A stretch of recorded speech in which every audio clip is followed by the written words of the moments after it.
Thank you for joining us. Good afternoon, everyone, and a warm welcome to you all. My name is Anuj Sonpal. I'm the CEO and founder of Valorem Advisors.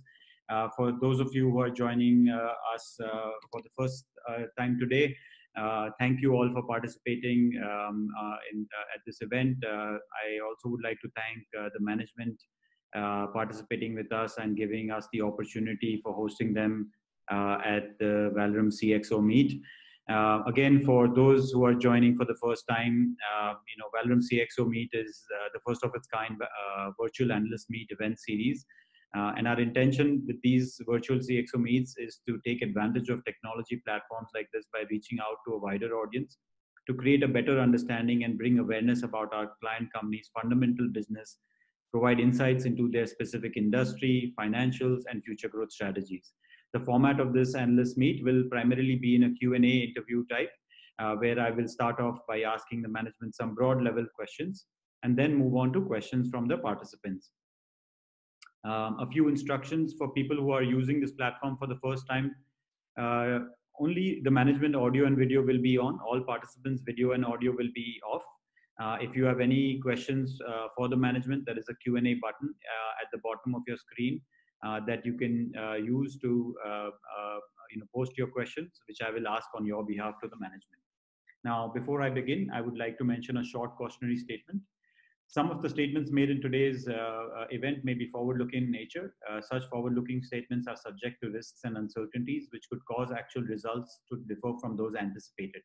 Such statements are based on management's beliefs as well as assumptions made by and information currently available to management.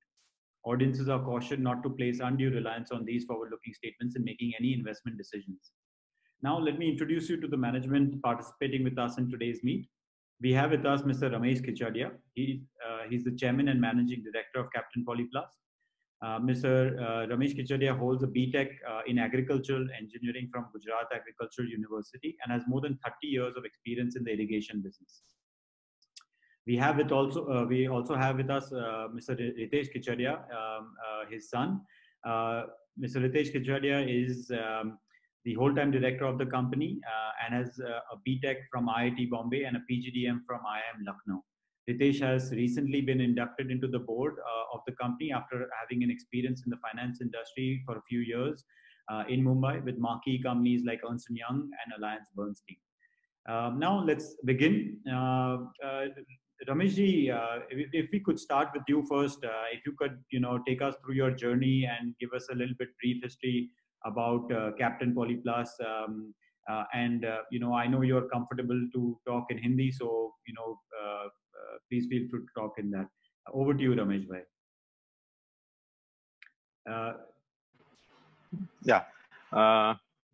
Good afternoon to all of you.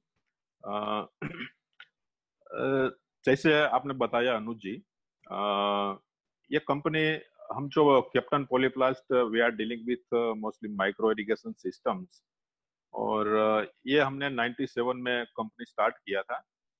और company start करने से पहले basically मैं agriculture engineer हूँ जैसे आपने बताया, और बिजनेस स्टार्ट करने से पहले मैं माइक्रो इरिगेशन फील्ड में करीब 30 साल से हूँ। और आफ्टर माय ग्रेजुएशन मैंने एक मल्टीनेशनल माइक्रो इरिगेशन कंपनी में 2.5 साल मैंने वर्क किया। उसके बाद मैं एग्रीकल्चर यूनिवर्सिटी में रिसर्च में था, dry land farming research station के ऊपर। तो वहाँ पे हम जो एक्सपेरिमेंट करते थे वो मोस्टली ड्राई लैंड एग्रीकल्चर के ऊपर हम करते थे। उसके बाद मैंने छोटा बिजनेस एंटरप्रेन्योरशिप मैंने शुरू किया और I started my business with small dealers, and finally we started this manufacturing unit in 1997.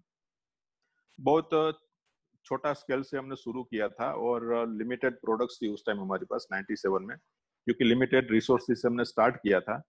लेकिन एंटरप्रेन्योरशिप स्टार्ट करने का मेरा जो इच्छा था, क्योंकि मैं पहले से ही माइक्रो इरिगेशन फील्ड में काम कर रहा था और जो अपॉर्चुनिटी और जो पोटेंशियल मेरे को दिख रहा था वो काफी पोटेंशियल मेरे को दिख रहा था, इसलिए 97 में हमने ये कंपनी स्टार्ट किया।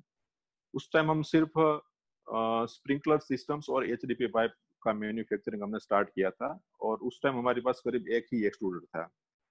ओवर द पीरियड हमने धीरे धीरे हम मैन्युफैक्चरिंग कैपेसिटी इंक्रीज करते गए, लेटेस्ट टेक्नोलॉजी हम एडॉप्ट करते गए, और माइक्रो इरिगेशन की पूरी रेंज, जैसे स्प्रिंकलर इरिगेशन एचडीपी पाइप से हमने शुरू किया था।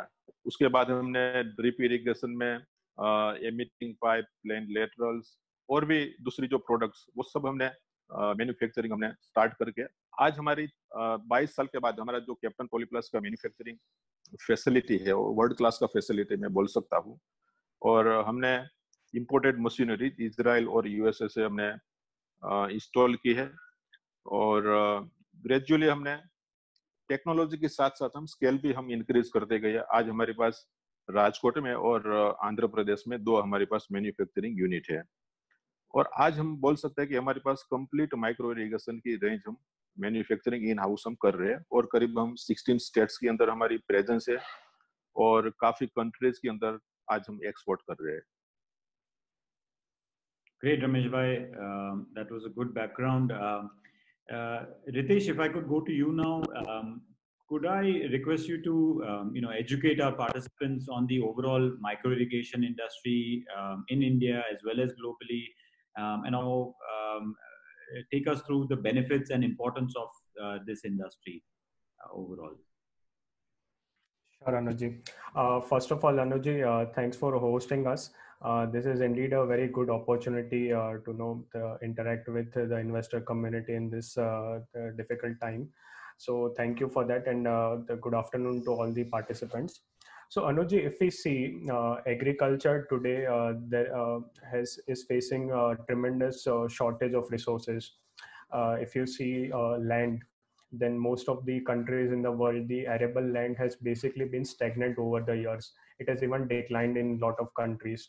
The other major resource, which is water, there is significant uncertainty in that, and there is also shortage of water as the demand for water for other uses increases. And the third component, which is labor, that is also quite short for agriculture as labor gets diverted to manufacturing and service industries.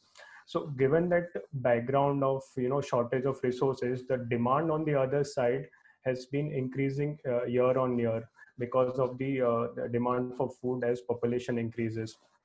So in that context, micro irrigation is the best solution, which can solve all the three problems of getting higher output or better yields and productivity from farmland, from a farm. So if we talk about micro irrigation broadly, there are two types of system. One is your drip irrigation and other is sprinkler irrigation system. So both the systems, the basic functionality is to the design is such that the water which is required for the crops, only that adequate amount of water is provided. So there is significant savings in terms of the water productivity. The other thing is because this is an automated system, there is significant saving in labor and energy as well. So because of this host of benefits, which has been proven over the last 5 decades since which micro irrigation has been in use, there is a very good adoption of this system. If we talk about the potential of the industry, at the global size of the industry for most of the estimates is right now $5 to $7 billion. And if we talk about the adoption by different countries, then some of the countries like Israel, they are at the top end of the adoption. There almost 90% of the agriculture happens on micro irrigation. The country USA and Europe, they are somewhere below at 70 to 80%. If we talk about India, then we are significantly behind those countries.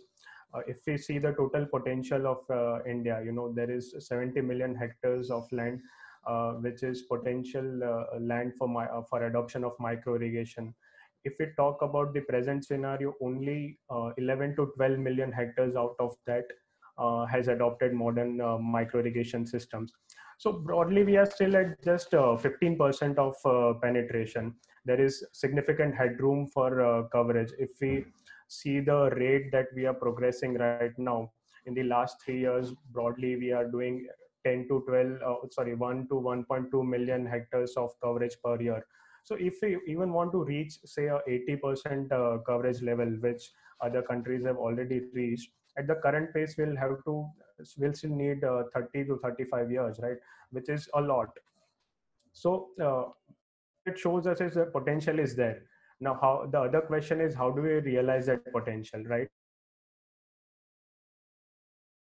There is tremendous, contribution by the government, both in terms of financial resources and undertaking campaigns to bring about awareness amongst the farmers. So if we see the last 5 or 6 years, then that efforts which the government has put in, that has basically accelerated the pace of adoption. And if we go at this rate, we'll obviously able to bring about the coverage much faster. So that is one thing on the potential. There is still significant under penetration. The other part is there is also a lot of replacement demand which will come up. The systems that we are installing right now, the age of those systems is basically around 7 years, right? So once once we look ahead in next 4 or 5 years, whatever systems were installed in about a decade ago, they'll come up for replacement demand. So thing is, once the farmer has used this, the feedback is very positive. So if they're used to this system, and when the 7 years or 8 years of life gets over, they'll obviously go for it, whether the subsidy is available or not. So both the under penetration which is there, that will also come up, and the replacement demand will come up. And the third leg, which would be once we reach a penetration of say 30-40%, then we'll also bring about automation into the system. So if you see global peers like Israel, there is also a lot of automation where the entire farm gets managed just by one person. So as we go ahead at a significant penetration of 40-50, then that adoption will also come up. So if we combine these three things, we see a tremendous potential for micro irrigation in India. And obviously the government impetus also in the sector is helpful for that. That's very helpful, Ritesh. Thanks for that. And you talked about the government push. So can you dwell a little bit more in that? What are the different initiatives that the government is taking? How effective are they? Also, there are always concerns when the government is involved, especially on the financial parameters, right? So how does this affect our company currently, and how will this shape up in the future? Sure. So if we see, Anuji, the adoption of technology in Indian agriculture has significantly lagged other countries, and that also, down the line impacts the crop yields and ultimately the farm income. So if you see the governments over the years, one of the primary aims of all the governments has been to increase farm incomes. If we see the vision of the current government, their vision of doubling the farm income by 2022, right? So micro irrigation is one of the pivotal factors in that.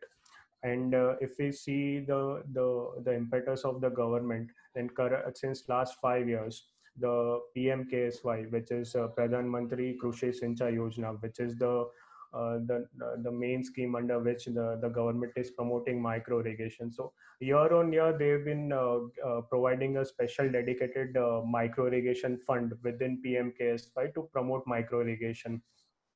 If we talk about the current year, there is already an outlay of 3,600 crores by the center. And how the modality is that whatever fund the center gives, the states have to match it. So if we talk about 3,600 CR from center, then there is also 3,600 from the states, and there is also some contribution from the farmers. So overall, the fund available would be broadly in 8,000 to 9,000 crores of range, which is a significantly large financial incentive for adoption of these systems. So that is one factor, the financial incentive which is provided by the government. The other part is when you are selling a micro irrigation system, you are not just selling the product, you are selling a concept, you are selling a service. So the main part in this business is educating the farmers, making them aware about the benefits of the system. And once the system is installed, you have to teach them how the system how the system should be used for their benefit. So on that front, what the government has done is in each of the states, there are nodal agencies. For example, if you say Gujarat, there is CGRC. In Tamil Nadu, there is Tanoda. In Andhra Pradesh, there is APMIP. So what these nodal agencies do is, on the operational front, they have a very well-defined SOP. You know how the entire process or modality of subsidy works, and once the system is provided to the farmers, and what all other services should be given to the farmers, like there is a 5-year agronomy service contract also which gets done.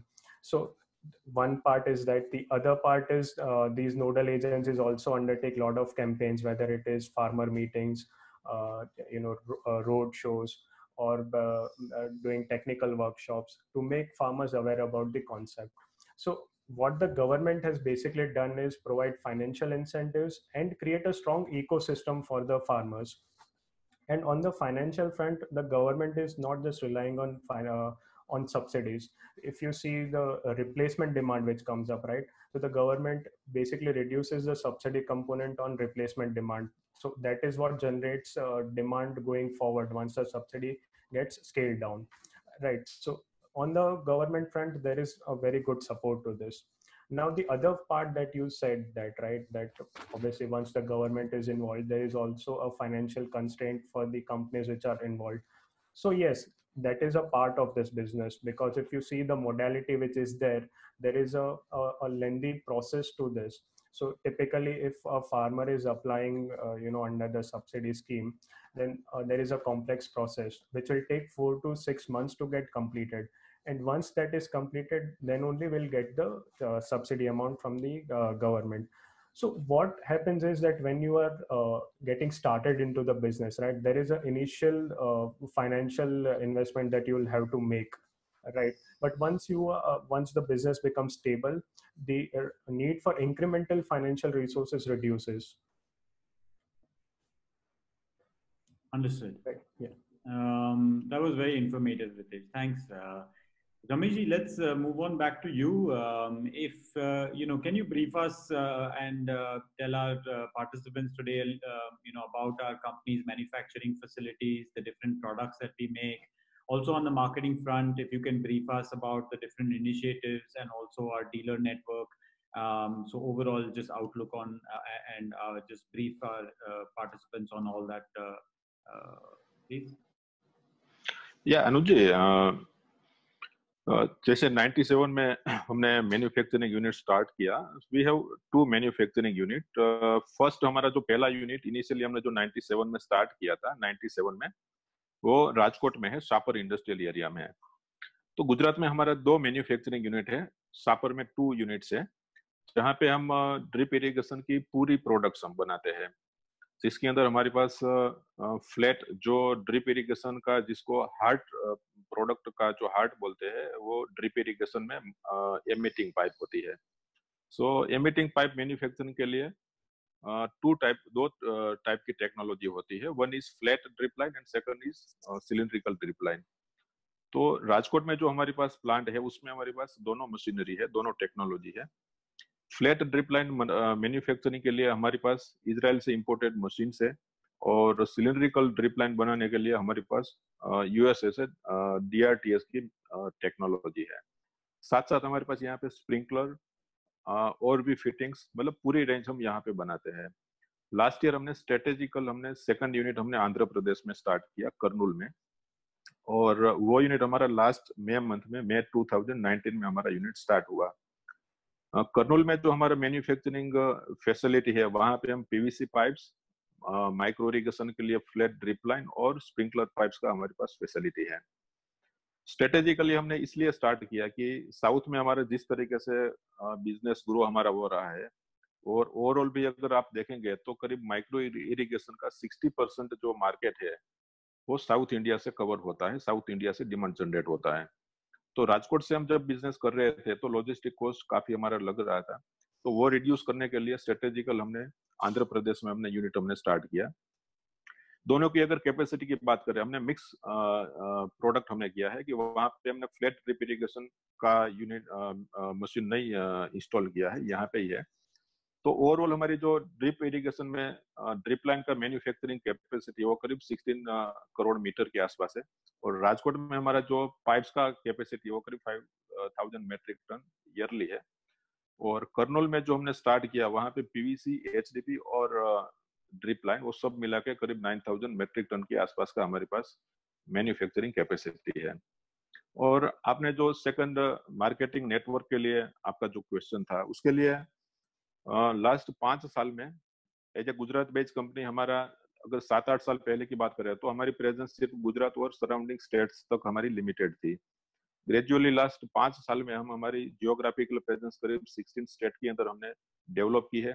तो आज हमारा 16 states के अंदर हमारे पास dealer network है, करीब 750 plus dealer network है।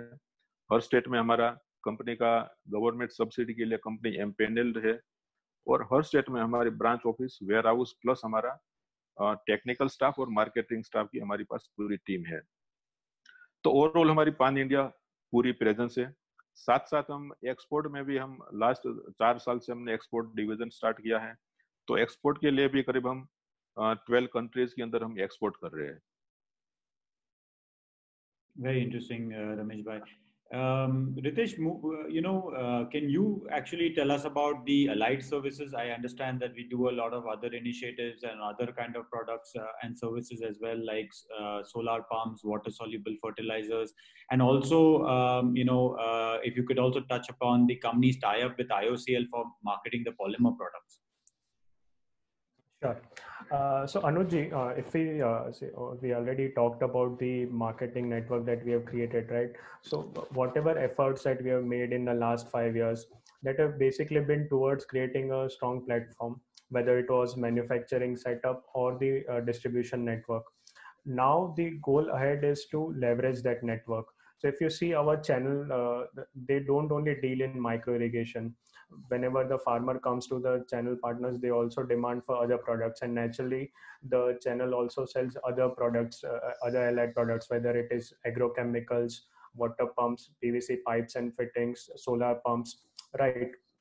So the idea for us is, if we can identify the products where we can get a very good margin on the products, and we can find a suitable partner who can provide the product to us, then we would be interested in that. And so on those lines, what we have done is we have introduced solar water pumps about 2 to 3 years ago. And last year we also ventured into water soluble fertilizers under a new brand name, which is Jivika. So in both the segments, right now, what we do is we are acting as an integrator or a marketer of the product, and the product gets sold exclusively through our existing channel itself. And also we also target new the partners outside the network as well. So the basic focus is, leveraging other products selling on the same channel. That's about the ancillary products. The other question that you asked is about the IOCL tie-up. So basically, we are currently a Dell Grader associate of IOCL for their polymer business. So what this means is, in Gujarat, their IOCL has appointed us for marketing their polymer products, which includes polyethylene and polypropylene, which are the basic raw materials for any plastic processing unit. So as part of this, any customer in Gujarat, if they want to procure raw material from IOCL, then they basically contact us and they'll place their orders through us. So this does not appear in our top line. We basically act as an agent for them, and we get a commission on their on whatever sales we generate for them. So if we talk about the volumes that we have generated, it's been 3 years now. We started in Feb 2017. So over the years, in the first year itself, we did 18,000 metric tons. Then we did 25,000, and last year we did 30,000 metric tons. So if we talk about the notional value of that volume, right, it would be almost 300 crores.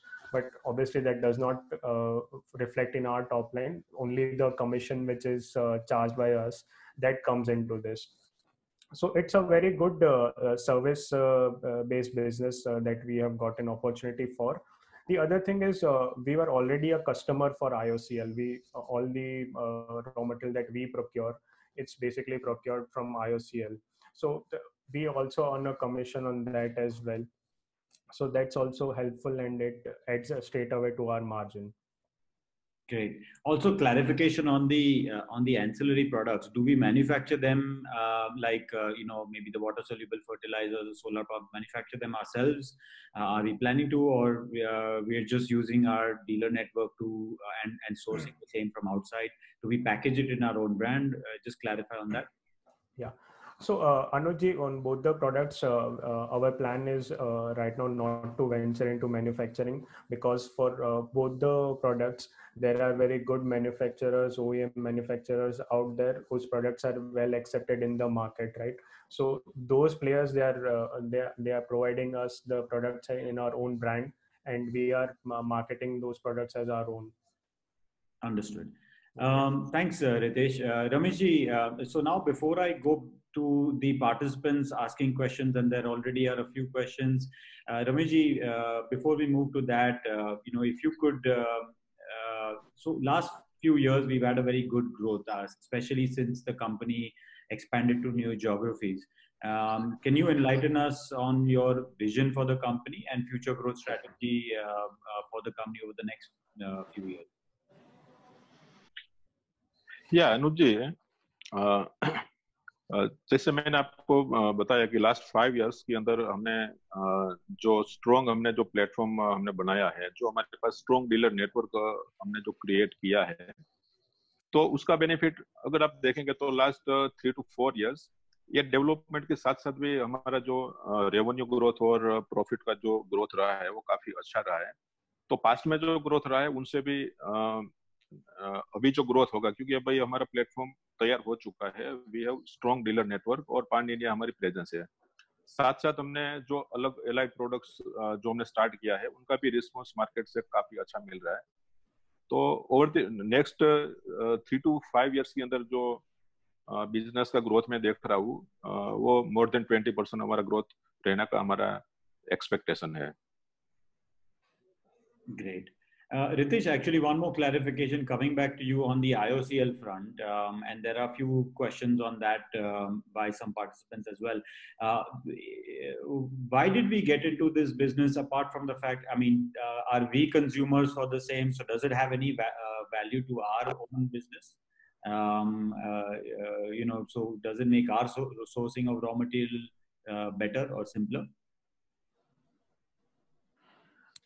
Yeah. So Anuj,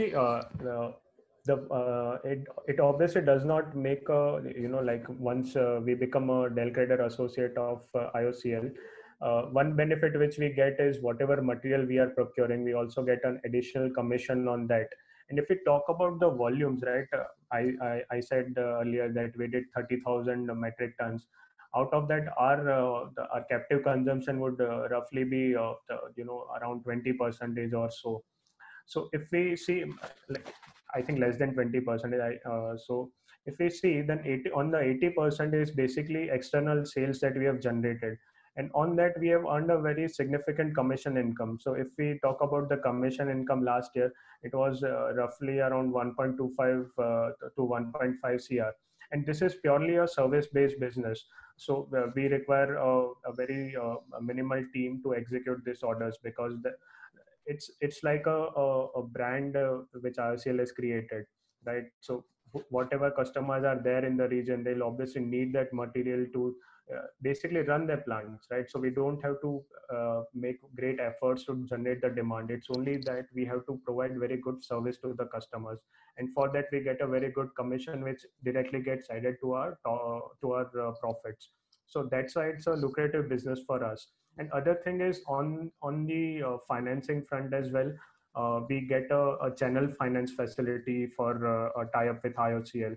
So that is at a significantly better interest rate, because that is also partly sponsored by IOCL. And is there an added benefit to our own raw material sourcing? Yeah, so there will be two parts. One is the commission which we earn on our own consumption, and other is enjoying a cheaper debt on that. Understood.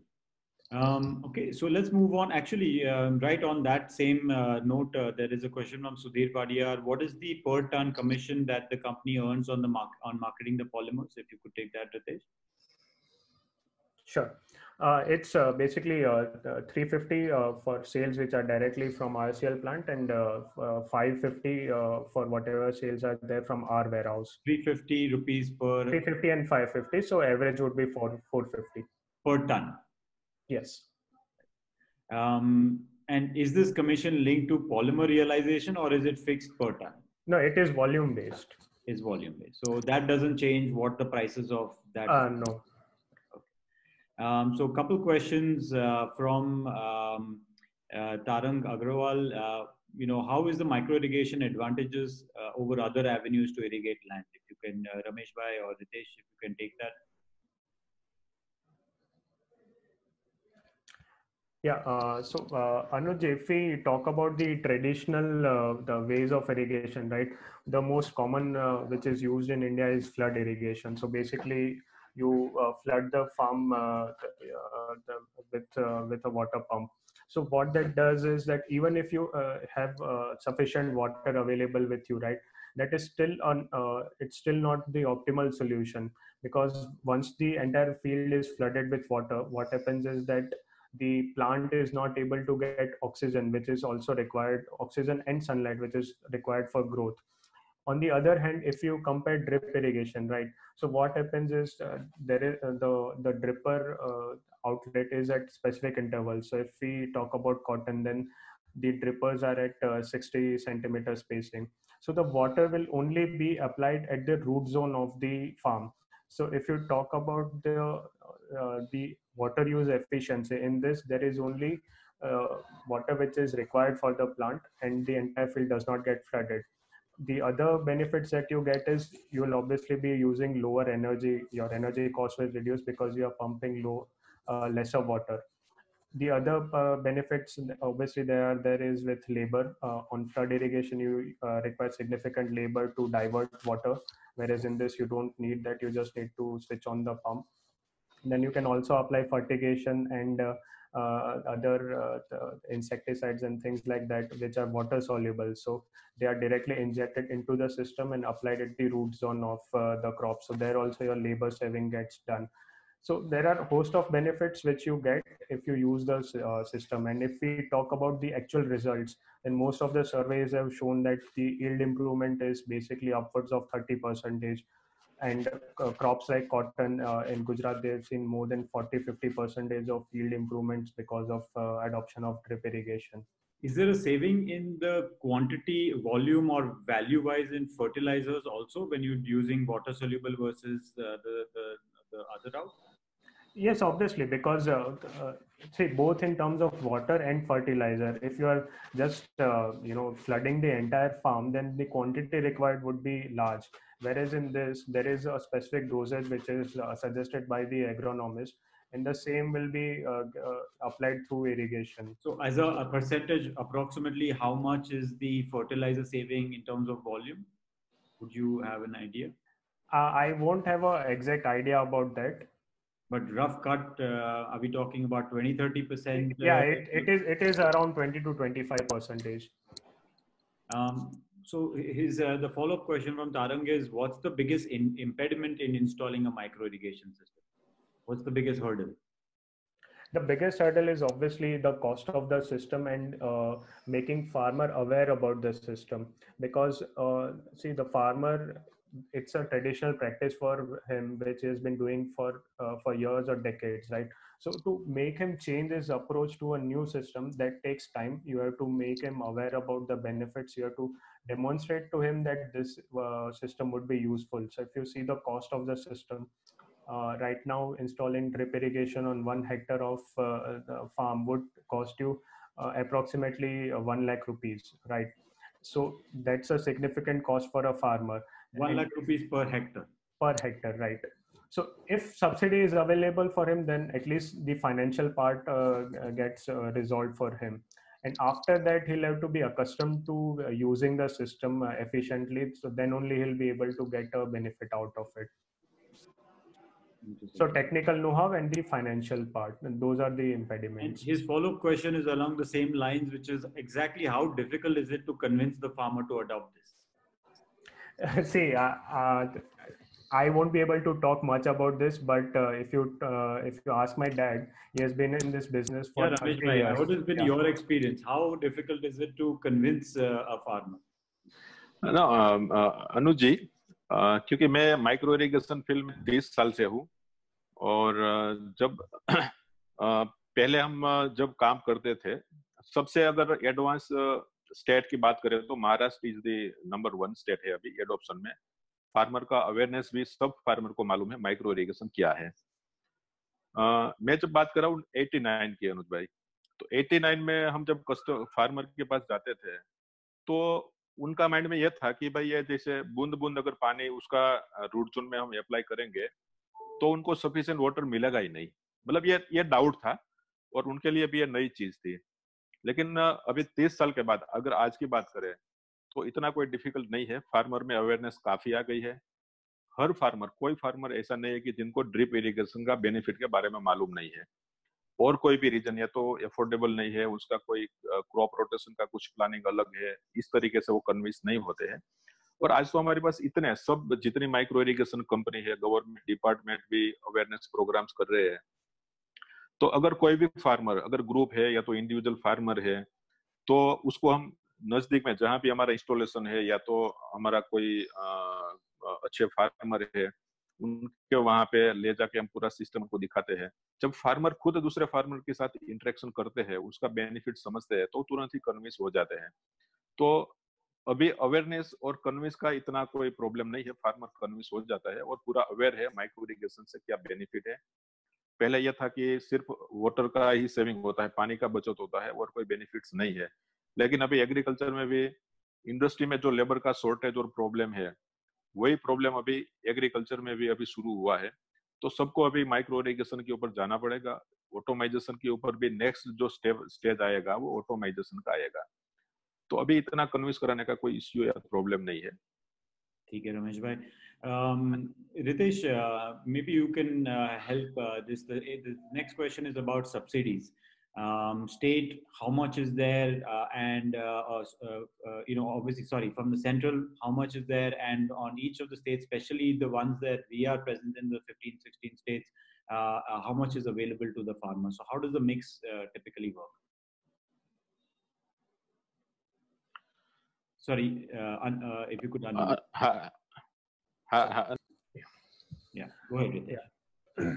So if we talk about the funding pattern of subsidy, right, I mentioned earlier as well that 50% of the funding gets provided by the center.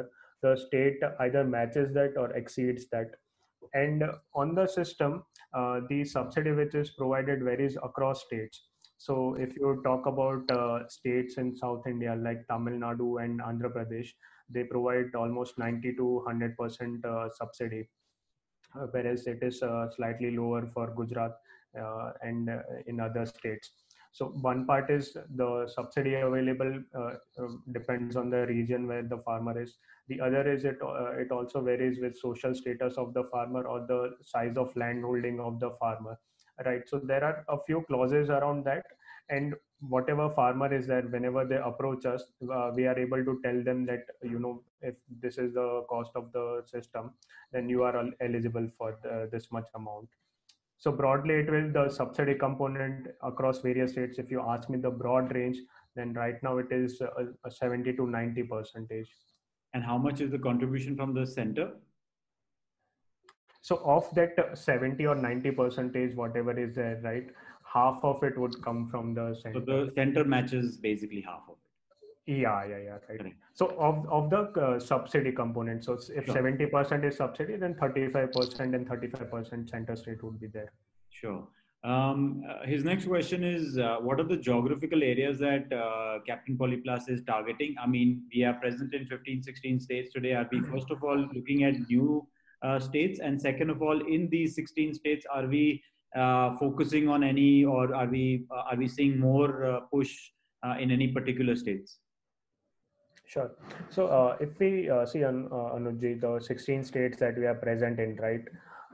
If we talk about the all India market size, and the 16 states themselves cover 90% of the market. So for us now expanding to other states, it's not that material for us as of now. So the focus would be more on getting higher market share in the markets where we are already present. So the states which are there, like in South, Tamil Nadu is a very fast growing market right now. So getting higher share in those markets, the other markets that we have just established presence in last 5 years, like North India. So there also the potential for us is still there. We are still a small player. We are around 5-10% only of the market there. So we'd like to grow there, right? So the target would be, markets which are doing good. We try to gradually scale up our share there. And which markets, you said Tamil Nadu is doing well. Any other markets, any other states that are, doing exceptionally well right now in terms of micro irrigation system? So if we talk about the various states, and obviously Maharashtra has always been a leader in adoption, right? So there, the farmers are even open to buying the system without subsidy. Then other markets like Gujarat is also way ahead in the adoption curve. In South, if you say Karnataka, Tamil Nadu, and AP, all three they are doing quite well on this. In North, if we see, then this year there is a very good fund available for Uttar Pradesh, which is which is the largest state in India. And only recently in last 2-3 years have we seen a very good push by the government to adopt the irrigation systems. Interesting. I'll take the next question from Ajit Agrawal. How are we placed in terms of our market share in the industry? Have we gained any market share from the largest player who is struggling currently?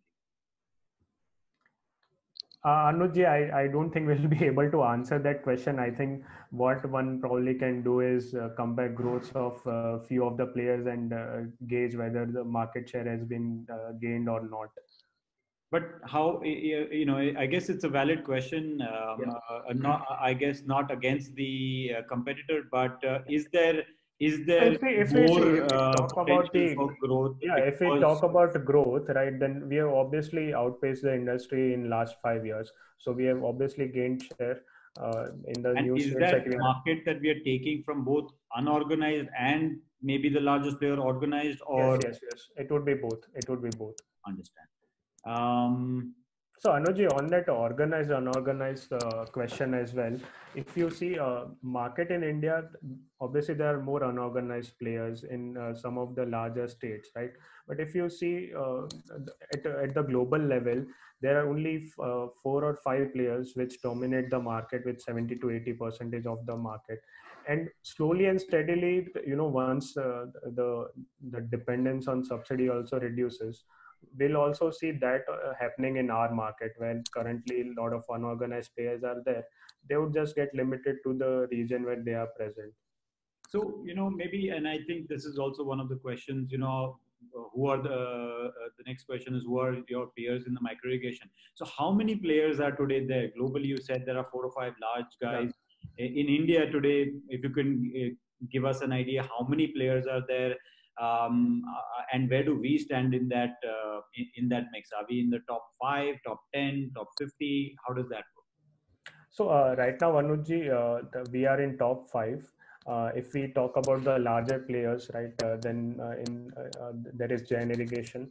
Then in the non-listed space, there is Netafim, which is a Israel-based company. Then other players include Finolex Plazan, which is a subsidiary of the Finolex Industries, and Mahindra EPC. So broadly, this covers the top 5, including us. Understood.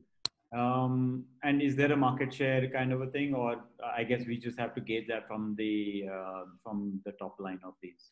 Yeah, so see, basically getting very good data about volume and value in this industry is difficult. But how we look at the market share gain is basically if our top line is growing faster than the industry, then we are gaining share. So this is takes me to the next question from a participant, which is who's asking. This is Ashwin Reddy asking, could you explain what differentiates you versus say someone like Netafin, Mahindra EPC, in terms of product and the dependence on government for your revenues? Ramesh bhai, with your experience, and since you worked in Netafin also, could you talk a little bit about this? What differentiates us versus the top five? Yeah, no, Anuj ji, as far as product is concerned, जो बड़े जो big players है, सबके पास latest technology है, जो आज हमारे पास भी है। स्केल ऑफ ऑपरेशन की अगर बात है, जो बड़ी कंपनी है उसकी रेवेन्यू ज्यादा है, उनके पास डीलर नेटवर्क स्ट्रांग है, क्योंकि ये सिर्फ प्रोडक्ट सेल नहीं है, ये कंसेप्ट सेल है, और इसमें ज्यादा जो इम्पोर्टेंस है वो सर्विस का होता है। तो जो कंपनी सर्विस के लिए अगर बेटर डीलर नेटवर्क और टेक्निकल टीम रखेगी, उनका आगे ग्रोथ होगा। तो हमारा भी मतलब डिफरेंशिएट ऐसा नहीं कर सकते, लेकिन जो कंपनी ग्रो कर रही है उनके पास अगर बेटर स्ट्रॉन्ग डीलर नेटवर्क है और अच्छी क्वालिटी की वो प्रोडक्ट दे रहे हैं और सर्विस दे रहे हैं, तभी उनका ग्रोथ हो पाएगा। तो जैसे लास्ट 3-5 साल से हमारा जो ग्रोथ कंटिन्यूस हम मेंटेन कर रहे हैं और आगे भी हम ग्रोथ रखेंगे। तो अभी हमने पूरा, हमारे पास क्वालिटी प्रोडक्ट है, स्ट्रॉन्ग डीलर नेटवर्क है, और हमारे पास टेक्निकल टीम पूरी है सर्विस देने के लिए। So it is all about who reaches the customer first and who is able to service them better. Yeah, main important is service, quality product and service. So his follow-up question is, what is our dependence on government for our revenues? ना, अभी अगर बात करें तो last year का जो हमारा total जो टॉप लाइन था, उसमें करीब 85% sales it was from the government subsidy. तो ऑब्वियस 85% गवर्नमेंट सब्सिडी के ऊपर हमारा बिजनेस आधारित है, लेकिन साथ साथ उनका जो स्ट्रॉन्ग जो सपोर्ट मिलता है कि इतना फार्मर को फाइनेंशियल असिस्टेंट होता है, इसलिए फार्मर का एडॉप्शन भी काफी अच्छा रहता है। तो इंडस्ट्री के लिए सबसे ज्यादा पुश बैक भी है कि गवर्नमेंट का इतना सपोर्ट है इंडस्ट्री के लिए। लेकिन वर्किंग कैपिटल साइकिल रिड्यूस करने के लिए हमारा जो प्लानिंग है कि हम अभी जो 15% नॉन सब्सिडी सेल्स है, वो नेक्स्ट 3 to 5 ईयर के अंदर हम वो 40% तक हम लाने का हमारा कोशिश रहेगा। That is an interesting point, Ramesh bhai. ये अगर सब्सिडी चली गई तो how will that impact us? No, subsidy चली गई तो इंडस्ट्री के लिए कोई ऐसा नहीं होगा कि बिल्कुल सेल्स, ठीक, सेल्स थोड़ा कम होगा सब कंपनी के लिए, जितनी माइक्रो इरिगेशन इंडस्ट्री है इसके लिए। लेकिन कंसेप्ट अभी पॉपुलर हो चुका है, फार्मर का एडॉप्शन लेवल भी काफी इंक्रीज हो चुका है, तो ऐसा कोई नहीं होगा। अगर सब्सिडी निकल गई तो मैं समझता हूँ कि इंडस्ट्री का ग्रोथ काफी अच्छा भी रह सकता है, और ओपन मार्केट के लिए जो वर्किंग कैपिटल साइकिल है उनमें सब कंपनी को बेनिफिट होगा। जैसे दूसरी जो प्रोडक्ट्स है, अगर पीवीसी पाइप की बात करें, एचडीपी पाइप की बात करें, कोई भी जो दूसरी एग्रीकल्चर प्रोडक्ट्स है, तो उनका जो वर्किंग कैपिटल साइकिल है वो बहुत 30 कैश है या तो मैक्सिमम 30 to 45 डेज है। आज हमारे लिए जो सब्सिडी की वजह से वर्किंग कैपिटल डेज थोड़ा इंक्रीज हो रहा है, वो भी कम हो जाएगा। और सब्सिडी कम होने से या तो बंद होने से इंडस्ट्री को कोई इतना बिजनेस या तो लॉस हो जाएगा, ऐसा नहीं होगा। लेकिन ये चांस भी कम है कि सब्सिडी बंद हो जाएगी, क्योंकि गवर्नमेंट का भी जो 2022 तक फार्म इनकम डबल करने का जो उनका टारगेट है, तो एग्रीकल्चर के अंदर जितने भी जो इनपुट्स है, अगर आप पेस्टिसाइड ले लो, आप सीड ले लो, सबके अंदर माइक्रो इरिगेशन एक ही ऐसा सिस्टम है कि जिनकी वजह से, जिनका एडॉप्शन अगर ज्यादा हुआ, तभी ये फार्म का जो फार्मर का इनकम इंक्रीज करने का और जो डबल इनकम करने का जो गवर्नमेंट का जो टारगेट है वो अचीव हो सकता है। और अभी कवरेज, जहां तक कवरेज की बात है, तो ओनली 15% ही लैंड कवरेज हुई है। तो गवर्नमेंट भी कभी ऐसा नहीं सोचेगी नेक्स्ट 10 to 15 ईयर की ये सब्सिडी कहीं भी बंद हो जाएगी। Very good Ramesh ji. आपने बोला ये वर्किंग कैपिटल का, तो ये तुषार कपूर का ये क्वेश्चन है कि could you please elaborate on the different working capital dynamics as we expanded to multiple states, given micro irrigation is primarily state government led finances and subsidy. So basically question है कि ये working capital dynamics कैसे चलता है? Ritesh, if you can break it up, how when do we get paid, how does we get paid, and how does the subsidy system work?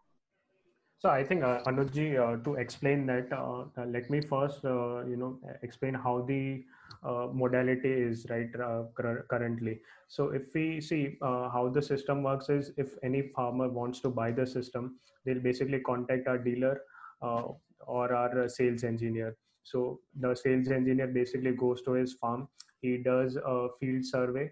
So that is basically through a GPS unit. And once he gets the GPS survey done, uh, based on that, we'll make a technical design of the system, that this is how the system will be laid. All these components would be required. And based on that, we provide a quotation to the farmer. And if the farmer wants to install this, so once we get the farmer share, uh, along with the farmer share and a lot of documents as well, right? So there's a lot of technology used here to remove duplicates of fraud in this. We take farmers' identification documents, we do their biometrics, we also do a GPS coordinate of their farm, so that only system is supplied to the farm which is owned by him. Right? So a lot of checkpoints are there in the system. So once we get all the documents done, we provide the farmer share receipt and the documents to the government. And based on the system design and the documents, the government basically provides us with a work order. So that becomes a binding contract that, you know, government has given this work order to install this system as per the design on the farm. After that, we supply the material to the farmer. After the material is installed, right, then there is a mechanism for third party verification. So government has appointed a lot of agencies. So they'll send one person to the field who will check all the things. They'll even take photographs of the system while it is operating. So once that is done and a report is generated by the verifying agency, then we are eligible to get the final payment. So across states, the modalities are different. You know, the entire 100% payment which we have to receive from the government, it might be broken up into three or more, like multiple parts. So if you talk about Gujarat, right, then there is a mechanism where we get first 25% and then the balance 75%. If we talk about AP, then there are also like initially you get 50% and balance 40%. The 10% farmer share is there. So across the states, there would be slight differences in how the payment is broken up, at what stage, how much percentage of the payment gets released to you. So based on that, the cycle will vary slightly within across states. Understood. There's a question from Mr. Sudhir Padiyar. What value add does the company bring on the table for polymer distribution? Why can't customers procure this from IOCL directly? Right. Anuj, thing is that if you see all the customers that we have, right, there are some customers whose requirement is only say half a metric ton per month, and there are some customers who require almost 500 to 1,000 metric tons per month. So there is a very diverse class of customers, and for IOCL to reach out to all the customers is not possible. So one thing is what we do, like what we bring to the table is our knowledge of the market and our contact with the customers. The other thing is like we have a warehouse here. Whatever material is stocked there, it's basically owned by IOCL. So if there is any customer who just wants even half a ton of material or even 1 kg of material, he'll be able to get directly from our warehouse, right? So we are adding a closer point to the customer for them, and we are a bridge between IOCL and customer. Understand. A few more follow-ups on IOCL by different people. Mr. Praveen Gamble is asking, IOCL agreement is valid for how many years? Is this exclusive for some time? Commission is variable or fixed? Clarification on that. Sure. So as of now, when we started, it was a 3-year contract, and it gets renewed at the end of 3 years. So it recently got renewed, and after 3 years again, it will be due for renewal. So until unless there is, you know, some major disagreement between us and IOCL, the contract basically continues for the 3 years, and the commission is fixed. Time to time, there is a revision. There was a revision few years ago, and obviously going forward, we obviously put up the request to IOCL, and if it is there, it applies to all the DCAs out there. Understood. Another follow-up by Ashwin Reddy on IOCL is also on the IOCL tie-up for polymers. In case they come back to you with another petchem product, how would you view that? Would you be open to building a portfolio of petchem products that you can market with them? Sure, obviously. See, if it is selling to the same customers, or even if there are new products which we need to sell to other customers which are not existing customers for us, right? We would be open for that, because the basic funda of this partnership is that we are acting as a service partner for them. It is only the team that we are using right for this. If we are able to sell more products to that team, then obviously we'll go for that. Sure. Coming back to the micro irrigation question from Tarang Agarwal again, is it possible to get a revenue split of the 180 crores between micro irrigation and other allied businesses? So how much was MIS and how much was the other out of it? So I think Anuj, we already talked about that. So 85%, I think we already said that it was subsidy sales. So MIS is roughly around 90 to 92%, and then the rest is basically allied products. Got it. There's a question from Tushar Kapoor. How do you see the government, state government's finances, which are in a complete mess? Most people think that, and well, probably true also, and actually look through to get a subsidy on time or not. The company's working capital could go haywire very bad and very quickly. So, what's your thoughts on that? Right. So Anuj, if like we are present there in the market, right? So we would know if the finances deteriorate and there is significant strain on us. But the push that is there from the center right now, that's a very encouraging sign for the industry. In the last 4 or 5 years, the fund has always been available. If you see the outlay, every year only 80% of the fund gets utilized. So the problem is not that the fund is not there. The problem is the fund is not getting utilized. Even this year, as part of the stimulus which the government has recently announced, right? So NABARD has given special financing to all the state governments, which is specific to micro irrigation system. So the availability of fund from the center, and if you see the outlay for this scheme, it's not a very big amount. What we are talking about is 7,000 crores.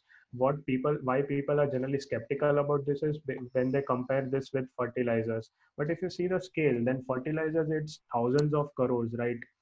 What we are talking about, and here we are just talking about 7,000, 8,000 odd crore.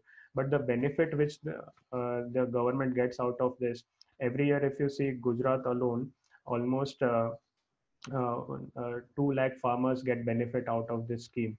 So with such a small amount which the government is spending, they are able to cater to a lot of farmers.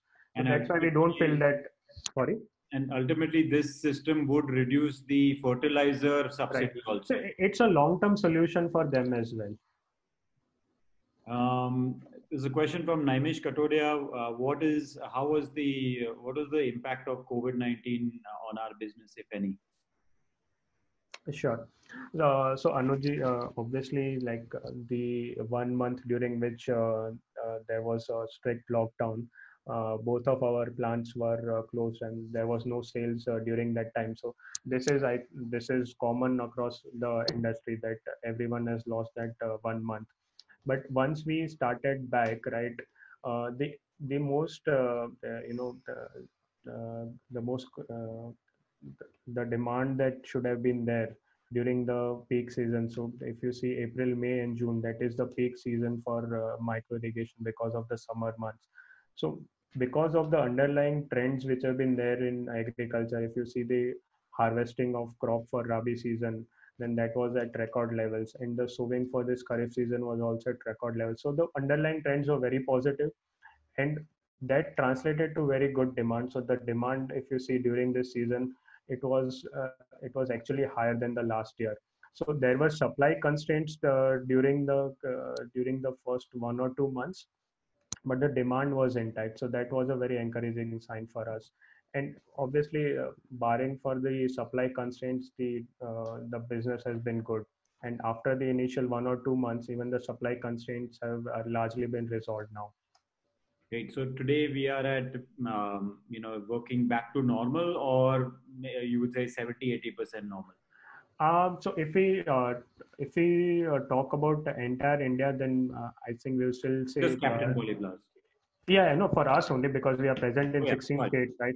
So right now we would still be at 80 to 90 percentage because in some of the markets there is still lockdown being put again, right? If you see Maharashtra and even in other states also, there are sporadic lockdowns which are there. So that slightly affects the supply situation.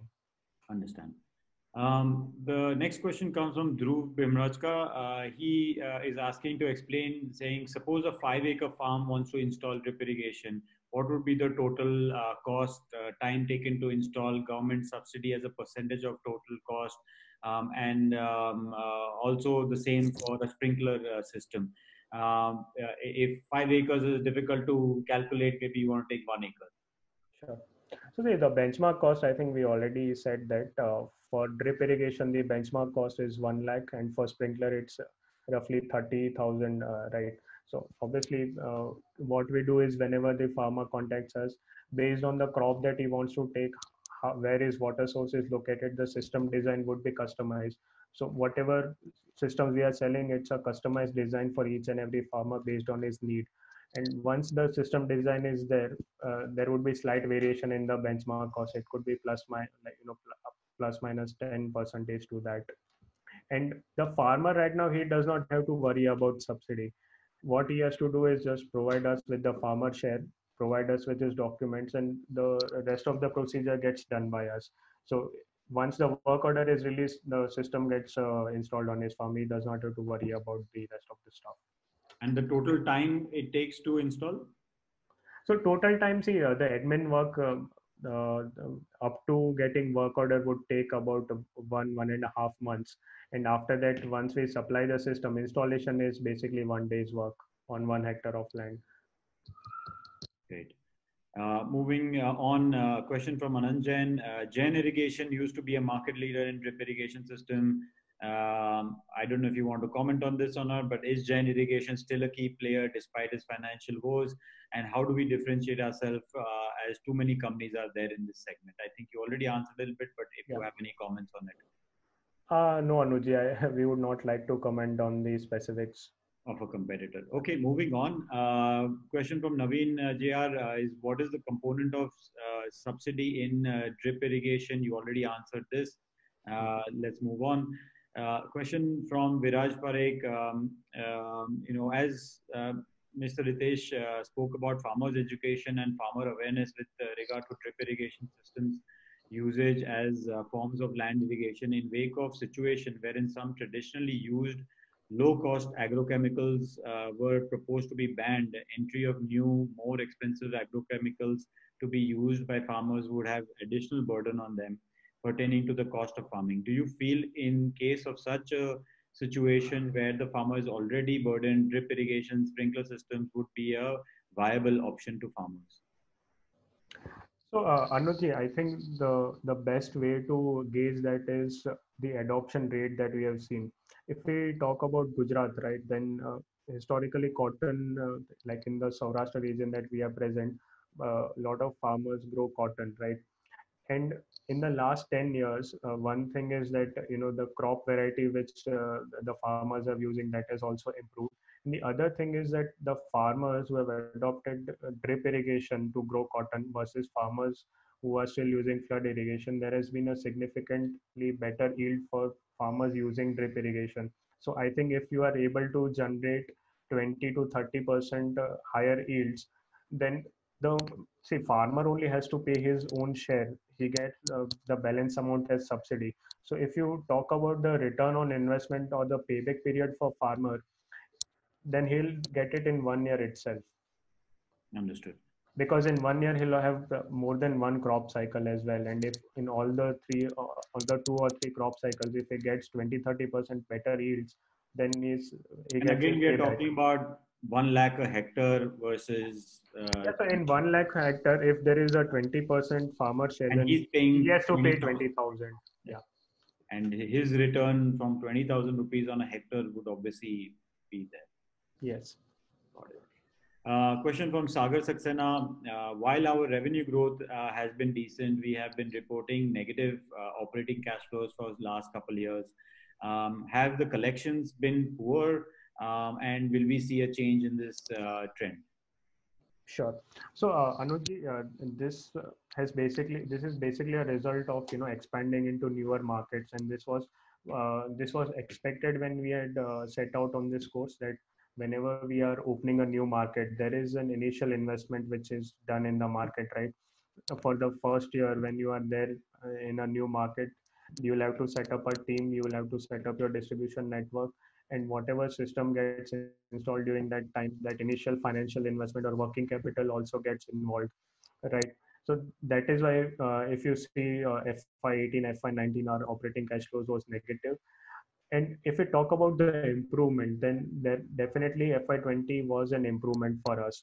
If you see the receivable days, FY19 receivable days were 220. We were able to bring that down to 190 by the end of FY20. And if you see the H1 and H2, right? H1 was significantly like the negative cash flow was around 8 CR. And if you see the second half, there was positive cash flow of 4 CR.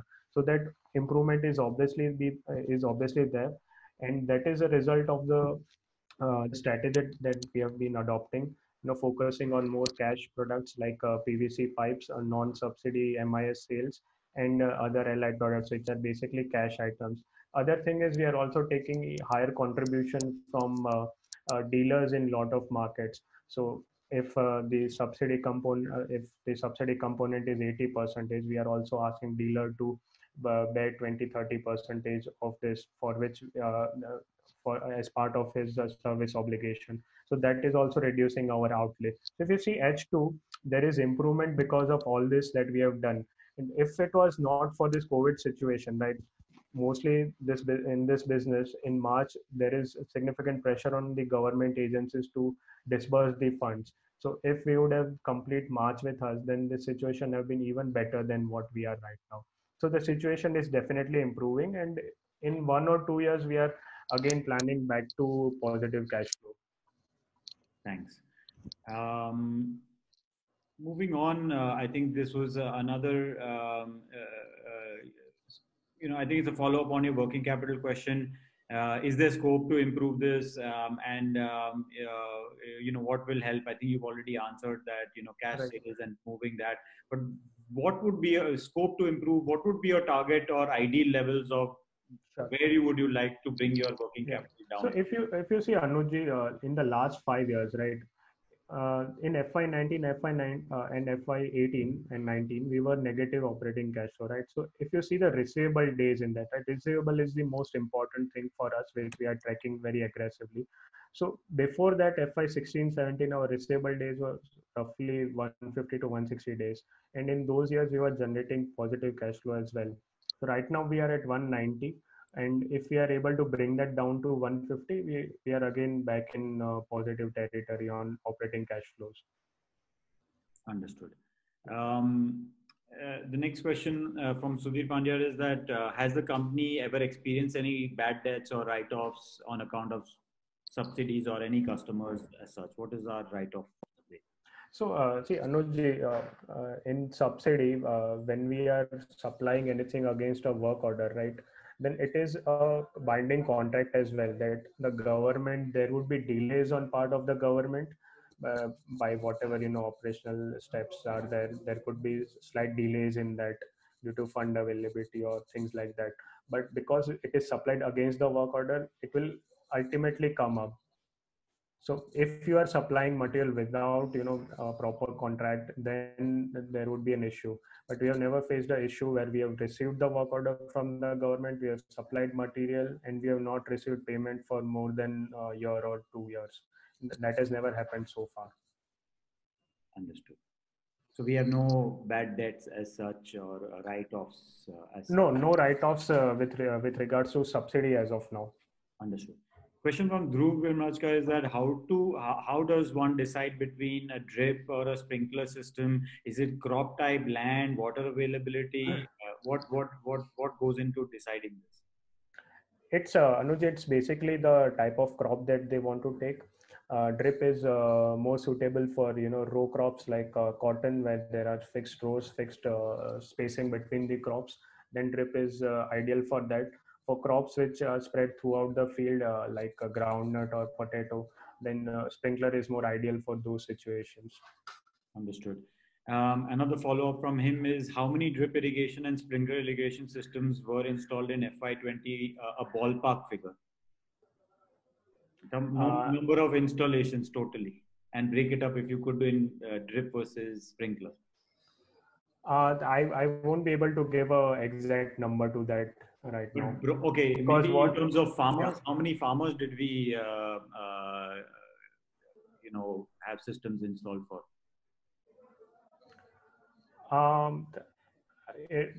It would be around 2 lakh farmers. 2 lakh farmers in just FY20 alone. Yeah. Sorry. Yeah, it's my bad. It won't be 2 lakh. It would be 20,000 farmers. 20,000 farmers in FY20.